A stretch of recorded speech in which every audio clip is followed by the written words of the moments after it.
والسلام على سيدنا محمد خاتم النبيين وعلى آله الطيبين وصحبه الطاهرين وعلى كل من تبعهم بإحسان إلى يوم الدين.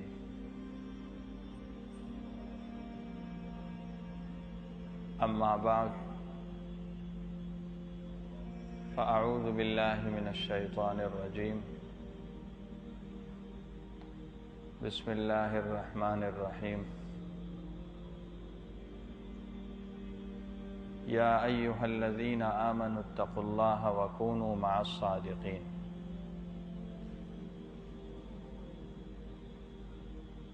وقال النبي صلى الله عليه وسلم: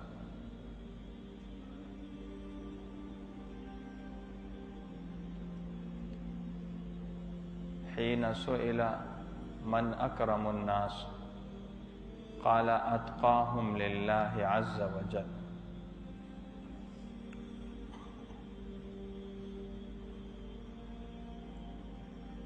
میری سعادت اور خوش قسمتی ہے کہ اللہ تعالیٰ نے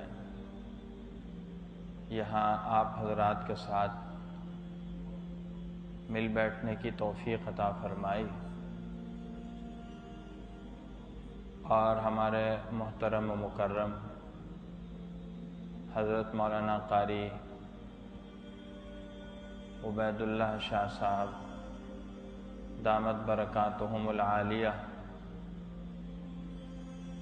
کے حکم پر آپ حضرات کے سامنے کچھ باتیں عرض کرنے کا موقع مل رہا ہے. یہ حضرت کی شفقت ہے کہ مجھ جیسے ایک طالب علم کو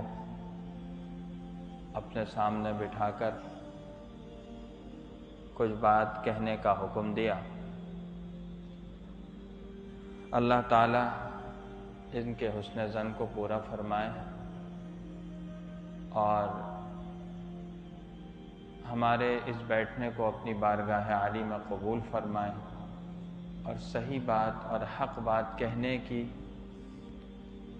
سمجھنے اور سمجھانے کی اور اس پر عمل کرنے کی توفیق عطا فرمائے. میرے بھائیوں اور میرے ساتھیوں، یہ دین اللہ تعالیٰ کی بہت بڑی نعمت ہے. نعمت جتنی عظیم ہوتی ہے اس کا اتنا زیادہ شکر ضروری ہوتا ہے اور اس نعمت کی حفاظت اتنی زیادہ مشکل ہوتی ہے. ایک آدمی کے پاس چند ٹکے ہیں یا چند روپے ہیں، اسے اس کی حفاظت کی اتنی فکر نہیں ہے، لیکن اگر اسی شخص کے پاس سونے کے سکے ہوں یا ڈالروں کی گڈیاں ہوں تو وہ ہر وقت اس کی حفاظت کے حوالے سے متفکر اور پریشان اور سوچ و بچار میں رہتا ہے. واقعہ یہ ہے کہ اس دین و ایمان سے بڑی نعمت اس کائنات میں کوئی نہیں. اسی لیے اس دین ایمان کو ہر موقع پر اور ہر وقت خطرات بھی لاحق رہتے ہیں. سب سے زیادہ سمجھدار اور خوش نصیب مسلمان اور صاحب ایمان وہ ہے جو اس نعمت کی حفاظت کے حوالے سے ہر وقت فکر مند رہے. اس لیے کہ ایمان ہمارا سرمایہ حیات بھی ہے اور یہ دین اور مذہب ہماری مایہ متاع بھی ہے. کاروبار بعد میں ہے، پیسہ بعد میں ہے، ظاہری عزت اور وجاہت بعد میں ہے، منصب اور عہدہ بعد میں ہے، حتیٰ کہ گھر بار، اولاد، دنیا کی جتنی خوشیاں ہیں وہ بعد میں ہیں. دین اور ایمان پہلے ہے. اگر دین اور ایمان ہے تو سب کچھ ہے، اور اگر یہ نہیں تو سب کچھ ہوتے ہوئے بھی کچھ نہیں ہے. یاد رکھیے، جو آدمی اپنے ایمان کو محفوظ کر گیا وہ ہمیشہ کی بازی جیت گیا. اور خدا نخواستہ اللہ نہ کرے جو اپنے ایمان کو کھو گیا وہ سب کچھ ہوتے ہوئے بھی زندگی کی بازی ہار گیا۔ میرے بھائیوں، یہ فتنوں کا زمانہ ہے۔ نبی کریم صلی اللہ علیہ وسلم نے قیامت کے قریب مختلف فتنوں کی پیشن گوئیاں فرمائیں،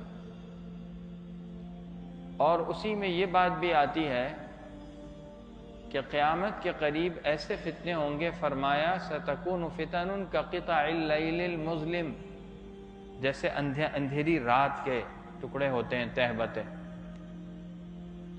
اور فرمایا یصبح مومنا ویمسی کافرا ویمسی مؤمنا ویصبح کافرا۔ صحیح حدیث ہے کہ اتنے سخت فتنے ہوں گے، دین اور ایمان کو اتنے سخت خطرات لاحق ہوں گے کہ صبح ایمان پر کرے گا تو شام کو ایمان باقی نہیں رہے گا، اور شام کو اگر مومن ہے تو صبح ایمان باقی نہیں۔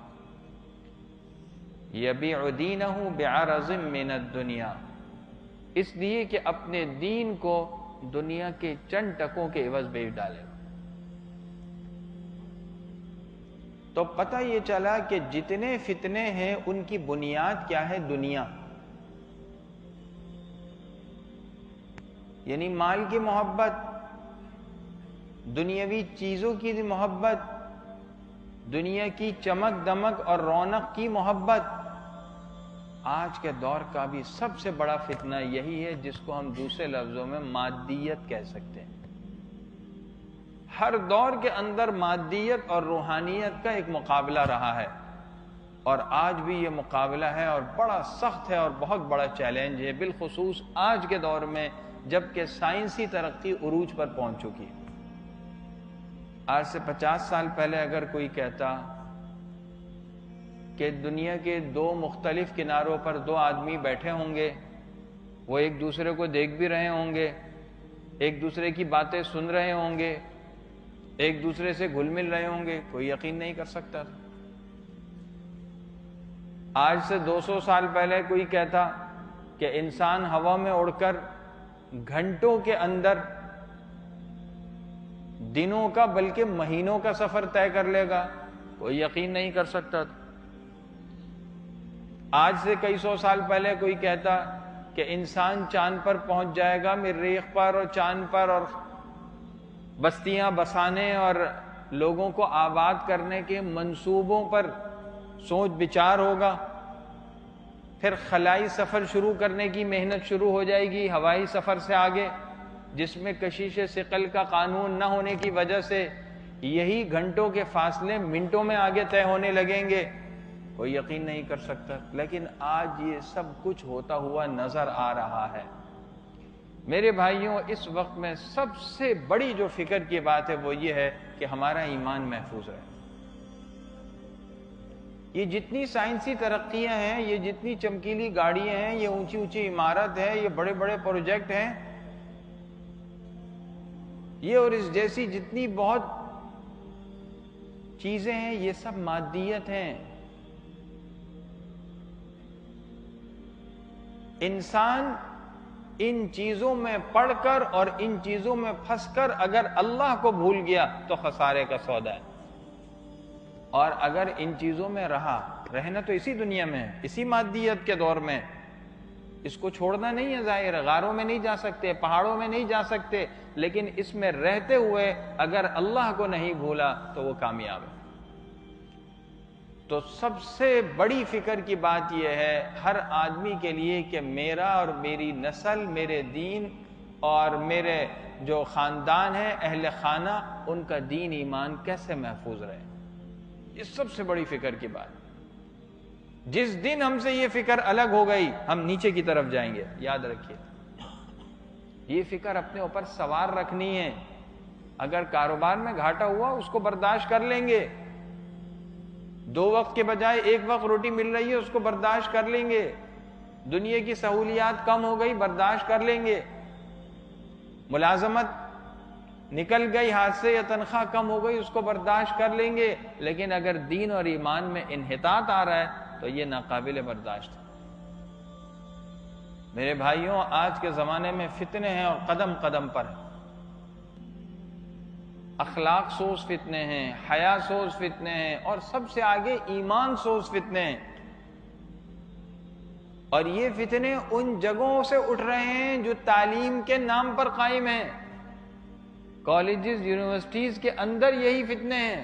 ایک وقت تھا کہا جاتا تھا کہ بھائی کالج یونیورسٹی میں پڑھانے سے اخلاق خراب ہو جاتے ہیں. اب بھی کہا جاتا ہے. حیا نکل جاتی ہے، اولاد آزاد ہو جاتی ہے. سوشل میڈیا کا فتنہ ہے. کہا جاتا تھا کہ اس کے اندر انسان کے اخلاق باقی نہیں، ہر چیز آپ کے ہاتھوں میں ہے. اب اس سے آگے کی بات یہ ہے کہ صرف اخلاق نہیں، عقیدہ محفوظ نہیں ہے، ایمان محفوظ نہیں ہے. ماں باپ سر پکڑ کر آ رہے ہیں اور چلا رہے ہیں، رو رہے ہیں کہ اولاد ہاتھوں سے نکل گئی. اولاد تو دین کے بارے میں ہم سے مناظرہ کر رہی ہے، ہم سے بحث کر رہی ہے، ہمیں دین سے ہٹا کر دہریت اور الحاد پر لانے کی کوشش کر رہی ہے. میرے بھائیوں، میرے ساتھیوں، اللہ تعالیٰ نے اس دین کو قیامت تک رکھنا ہے، لیکن اس دین کی حفاظت اور اس دین کی بقا کی محنت اور اس دین کو آگے پہنچانا اور اس کی حفاظت کی فکر کرنا، یہ ہم سب کی اجتماعی ذمہ داری. یہی فکر نبی کریم صلی اللہ علیہ وسلم نے امت کے اندر منتقل فرمائی تھی، اور اسی فکر کی بنیاد پر حضور کریم صلی اللہ علیہ وسلم کے ہاں وہ امتی اتنا زیادہ قابل قدر ہوگا. اب ان فتنوں سے ہم کیسے بچیں گے؟ موضوع بہت طویل ہے، لیکن اس آیت کی روشنی میں دو باتیں عرض کر رہا ہوں. ان فتنوں سے بچنے کی صورت کیا ہے؟ اللہ نے کہا اتقوا اللہ، اپنے اندر اللہ کا ڈر پیدا کر لو. جس انسان کے دل میں اللہ کا ڈر ہے وہ اندھیرے میں بھی، تنہائی میں بھی اللہ کو ناراض نہیں کرے گا، اور جس میں اللہ کا ڈر نہیں اس کو اللہ کی نافرمانی کی پرواہ نہیں ہوگی. اسی لیے نبی کریم صلی اللہ علیہ وسلم نے ایک دعا فرمائی، اللہم انی اسألک مخافتا تحجرنی عن معصیتک. اے اللہ، میں آپ سے آپ کا ایسا خوف اور ایسا ڈر مانگتا ہوں جو مجھے آپ کی نافرمانی سے روکے. یہ سی سی ٹی وی، یہ کیمرے، یہ دوسرا نظام، یہ انسان کی فطرت اور طبیعت کو نہیں بدل سکتا. یاد رکھیے، آپ کتنی نگرانی کر لیں، کتنی پابندیاں کر لیں، کتنے جرمانے لگا دیں، کتنی سختیاں کریں، اگر اندر سے مزاج اور طبیعت نہیں بدلا تو کوئی فائدہ نہیں.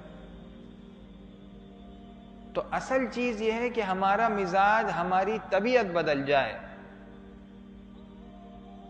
اور اس کے لیے مسلسل محنت کی ضرورت ہے، ورنہ یہ نفس، یہ شیطان بڑا خطرناک. ایک نہ ایک دن اصل طبیعت پھر اصل دکھاتی ہے. تو یہ تقوی کی محنت ضروری ہے. ہم نے بچپن میں ایک قصہ پڑھا تھا عربی ادب کی کتاب میں کہ ایک بوڑھی عورت نے ایک چھوٹا سا بھیڑیے کا بچہ تھا، اسے لے لیا، اور جب یہ بالکل ابھی پیدائشی بچہ تھا اسے لیا اور اسے پالنا شروع کیا بکریوں کے ساتھ. وہ بڑا ہوا، بکریوں میں پلا بڑا تھا اسی طرح، تو وہ انہی کے اندر رہتا تھا. ایک دن اللہ کی شان کیا ہوا، بڑھیا کہیں گئی ہوئی تھی، واپس آ کر دیکھا تو وہ بھیڑیے ایک بکری کو کھا چکا تھا. تو اس کو بڑا دکھ ہوا اور اس نے چند اشعار پڑھے، عربی کے اشعار ہیں.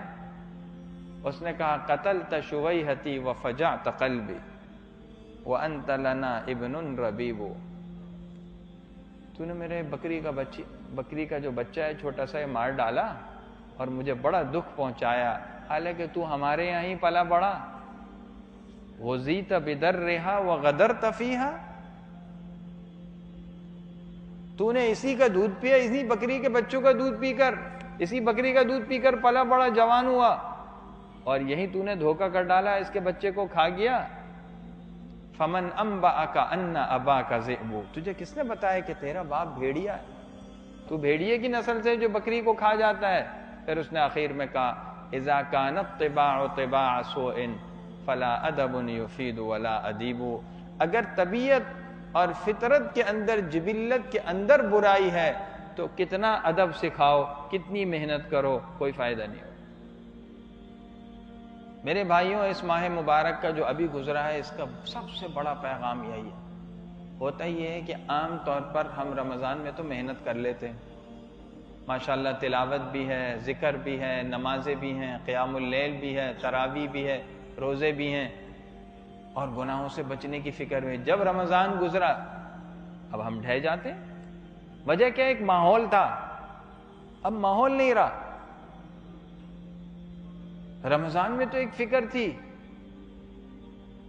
لیکن رمضان کے بعد وہ فکر نہیں۔ تو میرے بھائیوں، یہ دوسرے نمبر کی بات۔ پہلے نمبر کی بات یہ ہے کہ اس رمضان والی محنت کے اثرات سارے سال باقی رہیں، نفل نمازوں کا بھی کچھ اہتمام ہو، نفل روزوں کا بھی اہتمام ہو، کچھ نفلی عبادات کا بھی اہتمام ہو، اور تقوی کے ساتھ لعلکم تتقون، کتب علیکم الصیام کما کتب علی الذین من قبلکم لعلکم تتقون۔ یہ روزے ہمیں تقوی سکھانے کے لیے دیے گئے تھے۔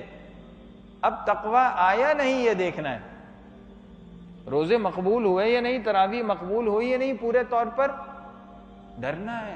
روزے تو ہو گئے، قبول ہوئے نہیں۔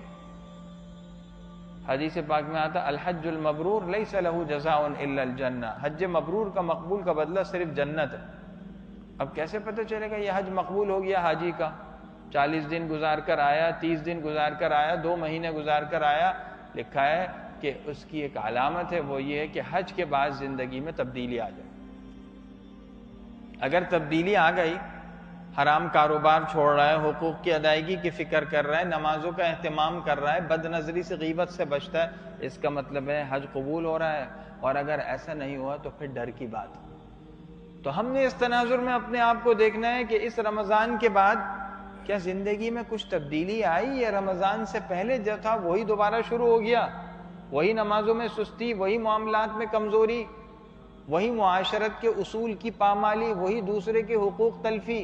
پر خطرے کی بات ہے۔ اس کا مطلب تو یہ ہوا، آج امام صاحب جمعہ میں عربی کے خطبے میں کہہ رہے تھے، تو اس کا مفہوم یہ تھا، عربی کا خطبہ پڑھ رہے تھے، کہ اس کا مطلب یہ ہوا کہ ہم رمضان سے ڈرتے ہیں، اللہ سے نہیں ڈرتے۔ تو مطلب یہ ہوا کہ ہمارا معبود رمضان ہے، اللہ نہیں ہے، معاذ اللہ۔ وہ خطبہ میں یہ بات کہہ رہے تھے، عربی خطبہ جو، بھائی رمضان میں تو ڈر ہے، یہ کام نہیں کرنا، رمضان آ گیا ٹیلی ویژن نہیں دیکھنا، رمضان آ گیا نماز نہیں چھوڑنی، اب رمضان گیا تو سارے کام ہو رہے ہیں۔ اس کا مطلب ہم رمضان سے ڈر رہے تھے۔ تو کیا تمہارا معبود رمضان تھا؟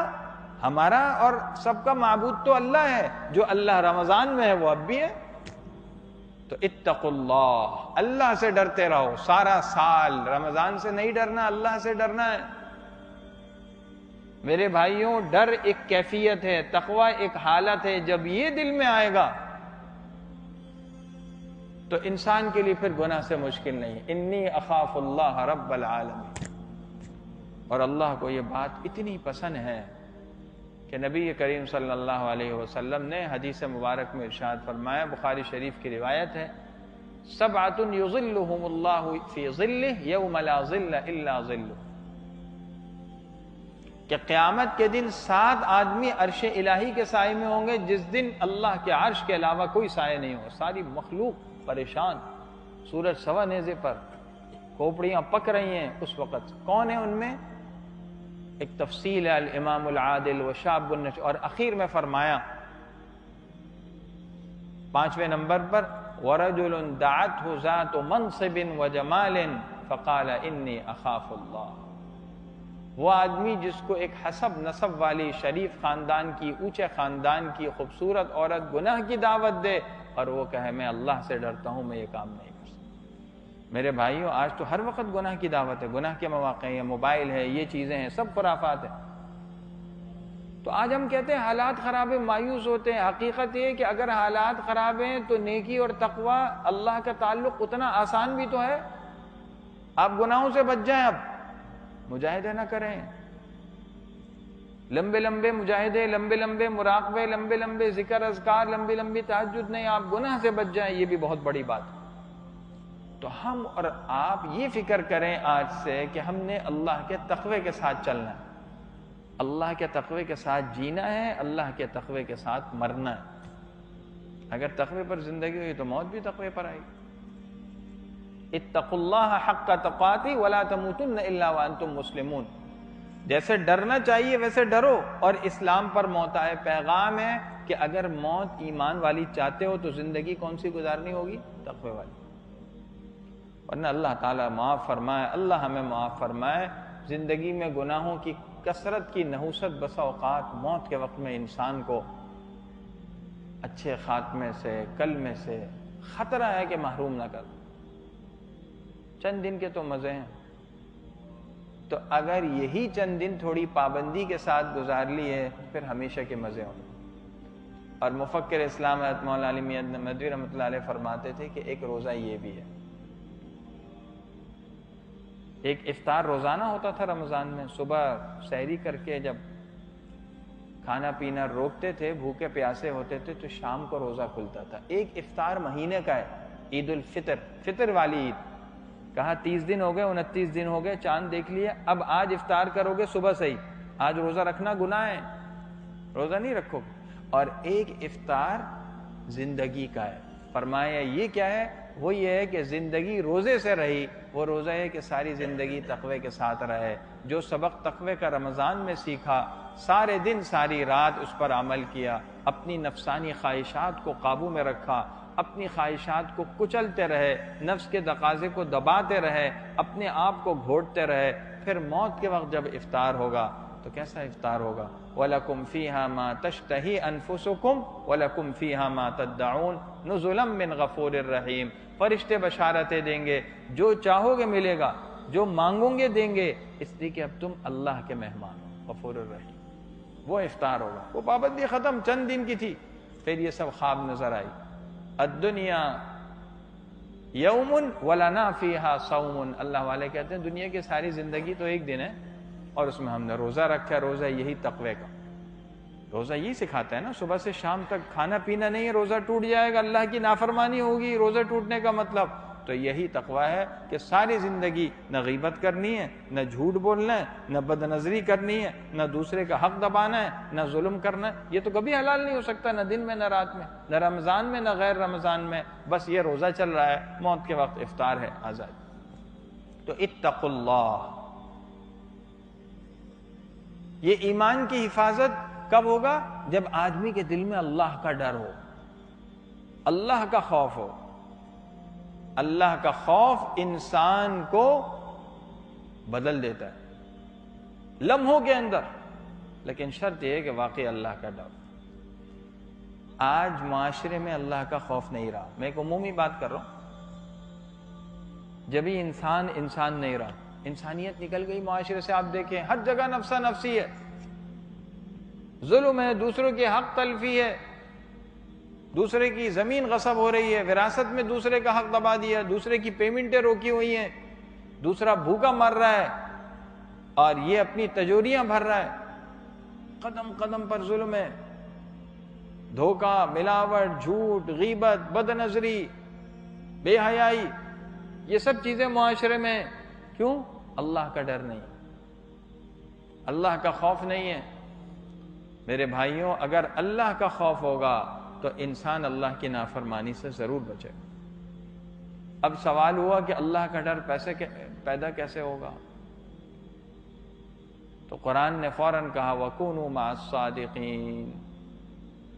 اللہ کا ڈر چاہتے ہو تو صادقین کے ساتھ رہو، سچوں کے ساتھ. سچے کون ہیں؟ ہمارے یہاں سچا وہ کہلاتا ہے جو سچ بولتا ہے؟ نہیں، عربی زبان میں صدق صرف سچ بولنے کو نہیں کہتے. صدق کہتے ہیں سچائی کو، اور صادق کہتے ہیں سچے کو. تو سچائی کیا ہے اور سچا کون ہے؟ جس کی گفتگو میں، جس کے کردار میں، جس کی رفتار میں، جس کے عادات و اطوار میں، جس کے حالات میں، جس کی چال ڈھال میں، جس کی نیت میں، جس کے ارادوں میں، ہر چیز کے اندر سچائی ہے. یہ ہے صادق. اور پھر آگے یہ صدیق بنتا ہے، جن کا نبیوں کے بعد سب سے اونچا درجہ. صادق، سچے، جو کھرے ہوں، اندر کے بھی باہر کے، اندر سے کھرا ہو، صرف سچ بولنا نہ ہو، اس کا کردار صاف ہے، دھلا ہوا ہے بالکل. تو ایسے لوگ جن کے اندر صدق، سچائی رچ بس گئی، وہ نیکی کر رہا ہے تو اللہ کے لیے. ایک آدمی نیکی کرتا ہے لیکن اس لیے کہ میری شہرت ہو جائے, میرا نام آ جائے, میری تصویر ہو جائے, یہ سچا نہیں ہے نیت میں, ارادے میں, یہ نیت میں سچا نہیں ہے, نیت کا جھوٹا ہے.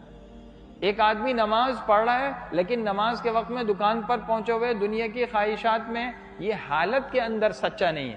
نماز کی حالت ہے لیکن اس حالت میں جھوٹا, اندر سے تو نماز ہی نہیں ہے.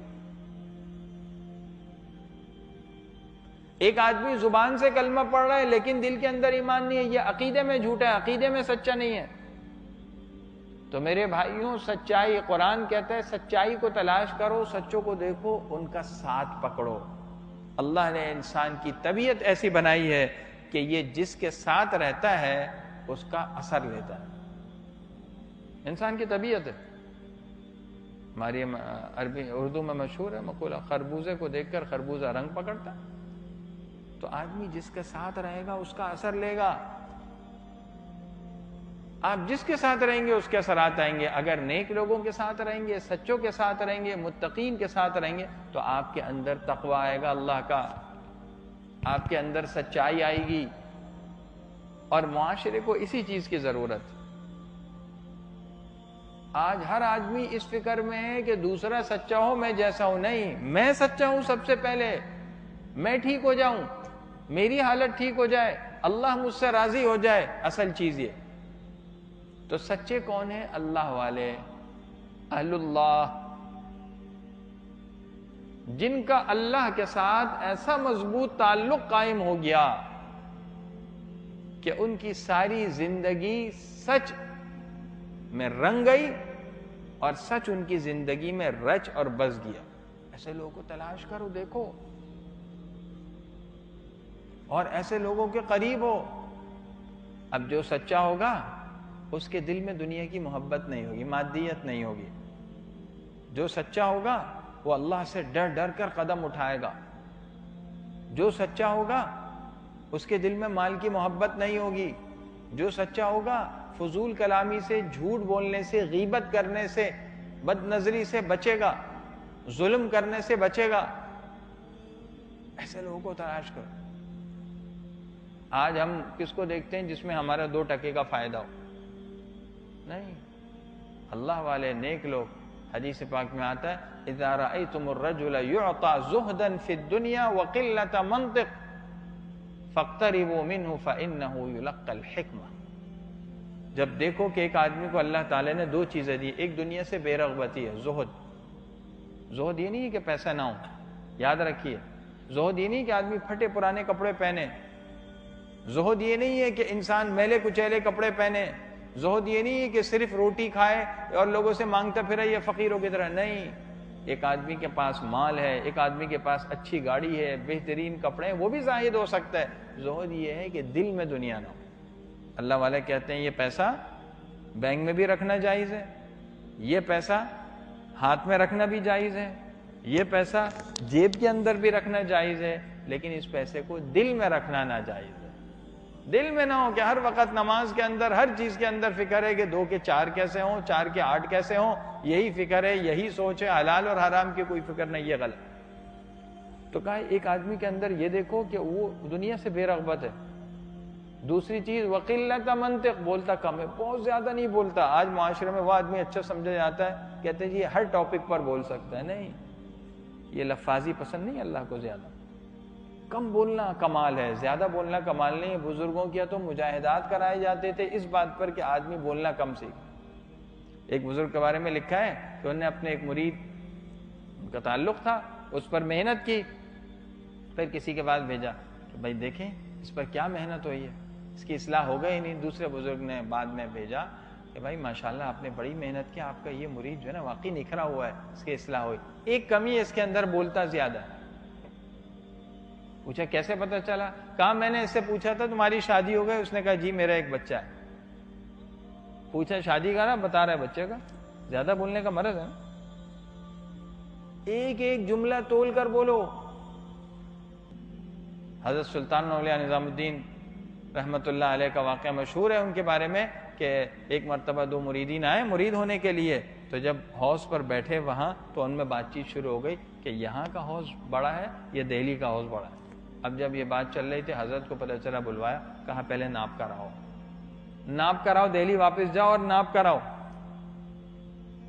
مقصد کیا بتانا تھا کہ اس فضول گفتگو، اگر اللہ کا تعلق سیکھنا ہے تو اس فضول گفتگو میں کیوں پڑے ہو؟ کون سا ہو؟ آج اللہ معاف فرمائے ہر فضول گفتگو ہمارا مشغلہ ہے، کیا سیاست، کیا کاروبار، کیا دوسرے فضول تبصرے۔ زندگی کا تو ہر لمحے قیمتی ہے میرے بھائیوں۔ پیسہ چلا گیا کوئی نقصان نہیں ہے، کاروبار ہاتھ سے نکل گیا کوئی نقصان نہیں، جو وقت نکل گیا اس کا کوئی متبادل نہیں۔ کونوا مع الصادقین، اگر تقوی چاہیے تو اللہ والوں کے ساتھ رہنا سیکھو۔ علامہ آلوسی نے اس کا مطلب بیان کیا کہ خالطوہم لتکونوا مثلہم، فرمایا کونوا مع الصادقین کا مطلب ان میں اتنا گھلے ہو ملو کہ ان جیسا ہو جاؤ۔ ایک آدمی، آپ حضرات کتنے ساتھی ہیں جو یہاں رہ رہے ہیں، آپ کی مادری زبان نہیں ہے، جب گھلے ملے تو یہاں کی زبان آ گئی۔ کتنے لوگ ہیں جو یہاں رہے، یہاں کا حلیہ آ گیا، یہاں جیسا لباس آ گیا، یہاں جیسی عادات و اطوار آ گئی، تہذیب و ثقافت آ گئی کچھ کچھ۔ تو اللہ والوں کے ساتھ بھی ایسا رہو کہ جو دینی تہذیب اور ثقافت ہے، دینی عادات ہیں، روحانیت ہے، وہ تمہارے اندر آ جائے۔ کونوا مع الصادقین۔ میرے بھائیوں اور میرے ساتھیوں، اس وقت اپنے ایمان کو بچانا یہ بہت بڑا چیلنج ہے، اور اس کے لیے ضروری ہے کہ ہم تقوی پر محنت کریں۔ آج تقوی کے ساتھ چلنا بہت مشکل ہے۔ آپ دیکھ لیں قدم قدم پر گناہوں کا ماحول، مسجد سے نکل کر جائیں، بازاروں میں، کیا گھروں میں، کیا تقریبات میں، کیا ایئرپورٹ میں، ہر جگہ۔ لیکن کامیاب وہی ہے، کامیاب وہی ہے جو اپنے آپ کو بچا کر لے جائے۔ حضرت عمر رضی اللہ عنہ سے یہی عرض کیا تھا جب انہوں نے پوچھا تھا صحابی سے کہ تقوی کیا ہے، تو بتایا تھا کسی پگڈنڈی میں حضرت آپ چڑھیں گئے ہیں؟ کہا جی۔ کہا کیسے چلتے ہیں؟ کپڑوں کو سمیٹ کر، خاردار جھاڑیاں دونوں طرف ہے، لگ نہ جائیں، بس اسی طرح اپنے آپ کو سمیٹ کر بچا کر چلنا، بد نظری نہ ہو جائے، زبان سے غلط بات نہ نکل آئے، دل میں برے خیالات نہ آ جائیں، کسی کی حق تلفی نہ ہو جائے، کسی کی بے اکرامی نہ ہو جائے، کسی کا معاملہ میں غلط نہ کر دوں، نمازیں میری نہ چھوٹ جائیں، ذکر کی پابندی ہو جائے، قرآن کی تلاوت نہ رہ جائے۔ یہی تو ہے تقویٰ، اور کیا ہے؟ اور اللہ کیا اس کی بڑی قیمت۔ یاد رکھیے تھوڑی عبادت ہو تقوی کے ساتھ یہ افضل ہے، کامیابی ہے زیادہ بنسبت اس کے کہ عبادت زیادہ ہے لیکن تقوی نہیں ہے۔ آج تقوی کم ہو گیا معاشرے میں، عبادتیں تو ہو رہی ہیں بہت، صدقہ خیرات بہت ہو رہے ہیں اور بڑے بڑے کام ہو رہے ہیں دوسرے، تقوی ہے نہیں، یہ پتہ نہیں اللہ کیا۔ انما یتقبل اللہ من المتقین۔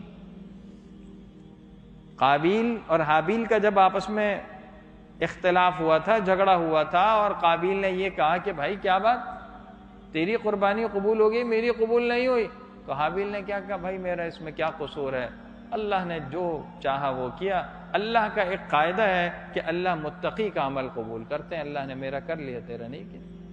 ایک بزرگ رو رہے تھے وفات کے وقت میں، کسی نے کہا کیوں روتے ہیں، آپ نے تو اتنے عمل کیے، اتنے قرآن۔ کہا اس وقت میرے کانوں میں یہ آواز گونج رہی ہے، یہ آیت گونج رہی ہے، انما یتقبل اللہ۔ ہو تو گیا، قبول ہوا یا نہیں، میں متقی ہوں یا نہیں پتہ نہیں ہے۔ تو میرے بھائیوں، وہ تقویٰ کے اعلیٰ درجے پر ہوتے ہوئے ڈرتے تھے، آج ہمارے اندر فکر کیا ہے؟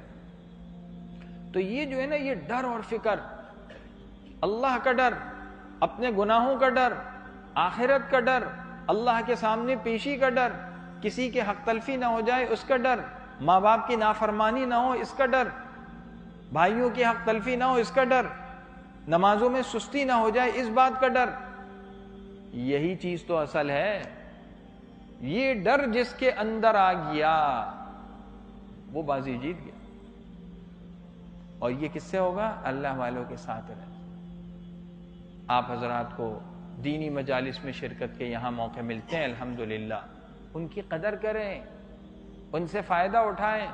ان علاقوں میں تو ان دینی مجالس میں ہونا جو یہاں ہوتی ہیں، ان علاقوں میں اور مسجدوں میں حضرت تشریف لاتے ہوتی ہے، یہ بہت بڑی نعمت ہے اللہ کی۔ اس سے آپ کا دین اور ایمان تازہ ہوگا۔ اپنے بچوں کو لائیں، ان کا دین اور ایمان محفوظ ہوگا۔ آج اولاد ہاتھوں سے نکل رہی ہے، تعلیم کے نام پر ہم ان کو ان جگہ بھیج رہے ہیں جہاں دین و ایمان کا سودا ہو رہا ہے۔ ایک ہی حل ہے کہ ان کو اللہ والوں کے ساتھ جوڑیں، اصل چیز ذہن سازی ہے.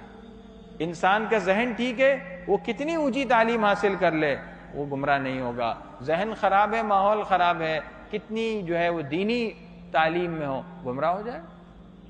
تو میرے بھائیوں، ہم سب کو مل کر اس کی فکر کرنی ہے اور محنت کرنی ہے کہ ہم تقوی والوں میں شامل ہوں، اللہ والوں کی صحبت کی حاصل کرنے کی کوشش کریں. اللہ تعالی ہم سب کو عمل کی توفیق عطا فرمائے. وآخر دعوانا ان الحمد للہ رب العالمین. اللہم لک الحمد کلہ ولک الشکر کلہ لا نحصی ثناء علیک انت کما اثنیت علی نفسک. اللہم صلی علی سیدنا محمد وعلی آل سیدنا محمد وبارک وسلم. اللہم انی اسألک رضاک والجنہ واعوذ بک من سخطک والنار.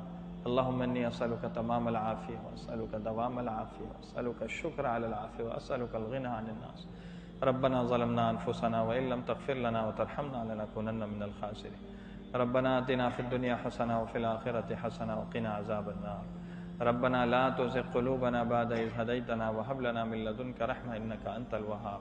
اللہ ہمارے جمع ہونے کو قبول فرما لیجئے، اس بیٹھک کو اپنی بارگاہ عالی میں قبول فرمائیے.